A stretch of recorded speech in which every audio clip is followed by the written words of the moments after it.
the biggest story of the week. The House and a lot of Republicans went along with the Democrat-controlled Senate and at the last minute passed legislation that funds the government, and raises the debt ceiling one more time. I don't know whether it's the last time, but I hate to say it because it's a cliche. The can has been kicked down the road.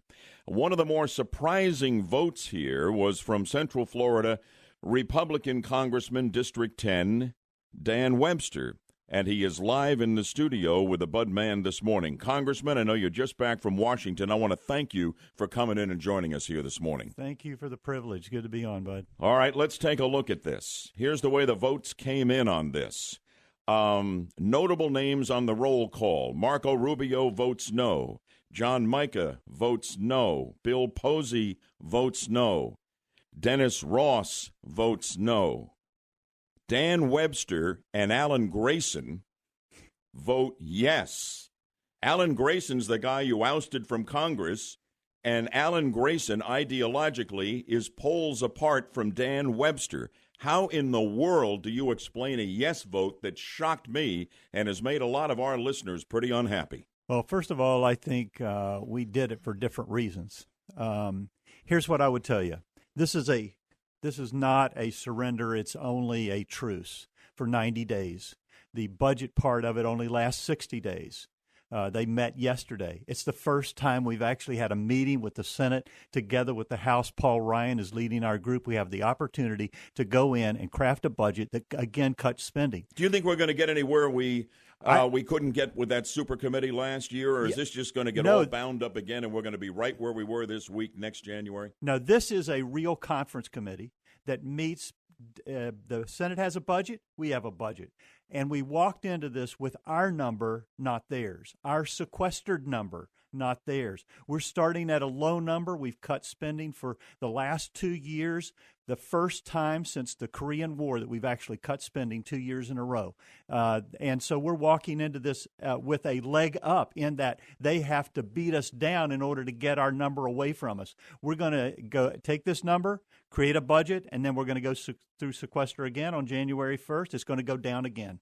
And but that's not the real reason. Hang on just 1 second, Congressman, because I've got to stay on the clock on a Friday morning. The commute's a nightmare. I don't know how you made it through the traffic. Live on the 50,000-watt front porch. Right with me here is Central Florida Republican Congressman Dan Webster. You voted yes for funding the government, continuing the spending, not dealing with the problems we have in that regard in Washington, and raising the debt ceiling into early next year when your fellow, I would say, most would consider conservative Republicans, John Mica, Bill Posey, Dennis Ross, among others, and Marco Rubio, voted no. Why did Dan Webster vote yes? Well, I'll stick with that. I don't know why people voted no. I don't know why people voted yes. I know why I did.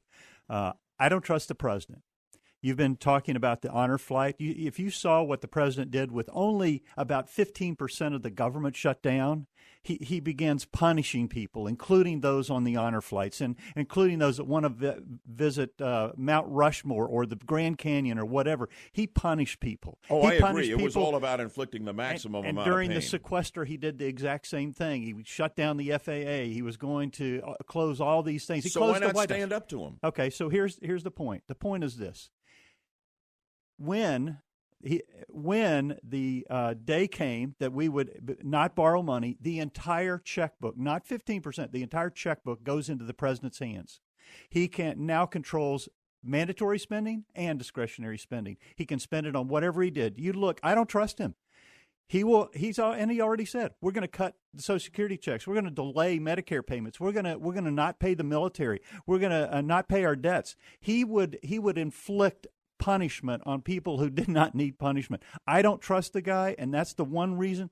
I don't believe in debt. I have no personal debt, and I don't believe in debt. And I want to pay off our debt as soon as we can. But on the other hand, there is no one that has proposed a budget, none. Not Rand Paul, not anybody, not any of the conservatives have proposed a budget that would balance this year. Every one of them require borrowing money, including the conservative group in the House that wanted to balance it in 5 years. They all have to borrow money. All I voted for was to borrow enough to pay for what we were doing at our sequester level. But nothing changes, and we are all back to where we were in January and February. Why would we expect anything else? When is the end of this? I wish I knew that. All I'm saying is that was basically a truce for 90 days.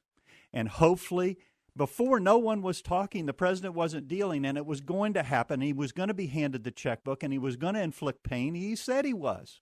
And he would have, because we've seen his past. He does inflict pain. So for me, to get them to the table and at least talk about it, I think our policies are stronger. I think our ideas of cutting government are stronger.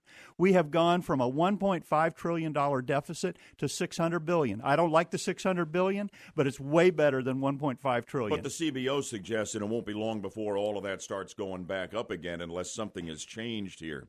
That's true. That's why sequestration works, and we're not going to let the Senate wants to get rid of the sequestration. The president wants to get rid of sequestration because they know that it's their only hope to get the budget to where it is. And without that, they're going to be pressing for tax increases. We're not going to increase taxes, and we're not going to get rid of sequestration. Ton of emails and feedback from the folks off your vote here, and a question for you from Susan, who writes in and says, ask Congressman Webster how we can get Congress to do their lawful duty and pass a budget, and nobody gets any more donations from me until we have a budget. We do the budget by getting to conference, and that's exactly what we're doing. This bill required them. They met yesterday. Paul Ryan is our lead. He's going to be there. He's going to be negotiating. He's the best negotiator we've got. And you think it'll work when the super committee 2 years ago did not? Well, the super committee was a different group. That was a group of the same number of people. This is balanced by party in the House, balanced by party in the Senate. It's a group of people that are on the budget committee. They have a job. They better go do it.